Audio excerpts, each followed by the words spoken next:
All right, we can't let the day go without talking about how awful the Cowboys look. The Cowboys look awful. Um, Plain and simple, no sugarcoating it.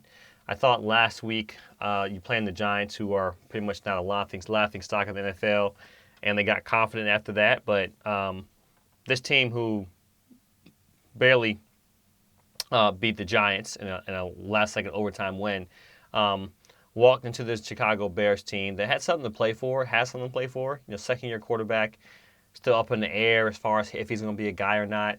Um, they came in and they thumped it. But Caleb Williams put up 4 touchdown passes on them, threw for almost 300 yards, and had a 142 quarterback rating. I know you guys are like, oh, we don't need Micah, but the Cowboys could definitely use Micah. The Cowboys couldn't stop a popcorn league. And with Trayvon Diggs and Malik Hooker and Deron Black back there, they can't guard Tristo. I'm sorry, they just can't. They can't pass cover. It's real easy to see. I mean, Dak threw for 292, 275.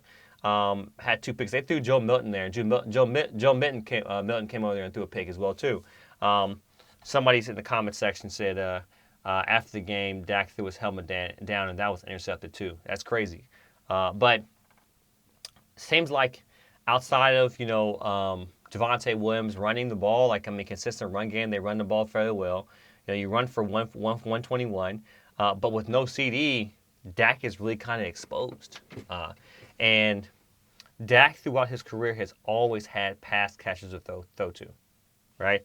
If I ask AI, right, what are some top receivers? I can't remember using AI on the video. Top receivers, Dak Prescott throws through to in his career.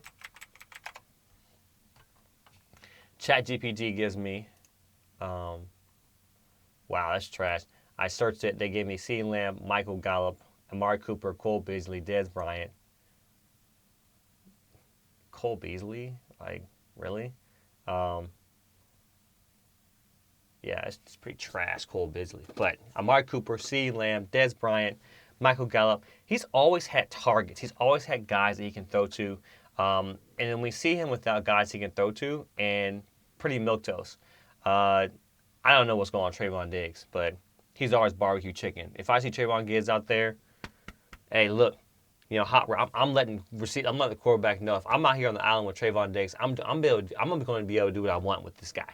It's just plain and simple. Um, Chicago's defense wasn't this defense that needed to be squared back. They got shut out in the second half. The Cowboys got shut out in the second half by the Chicago Bears. And when I think about the Chicago Bears defense, I'm thinking about what do they do well? Like, what do they really do well? I don't know. Um, a complete dub by the Cowboys. Jerry Jones, I'm not sure what's going on with Jerry. Every game Cowboys play is winnable, right? Because if they play the best, they're good. We'll see what's happened with CeeDee Lamb's ankle. They said it was a high ankle sprain. Um, uh, you know, we'll see. I'm not sure. CeeDee Lamb's downplaying the injury. We'll see what happens with him. But you get the Packers, the Jets, the Panthers, Commanders. Pretty fair schedule. Nothing too crazy when it comes to competition of the teams. But some games that can go left or right. You want to make sure most of those games go your way. So Dallas Cowboys have a lot of work to do. They looked awful. It looked really, really bad. So Jerry Jones, getting the boys together, having a season without CD or him being out a couple games and only be Dak, and it only being Dak, that does not look good for the Cowboys.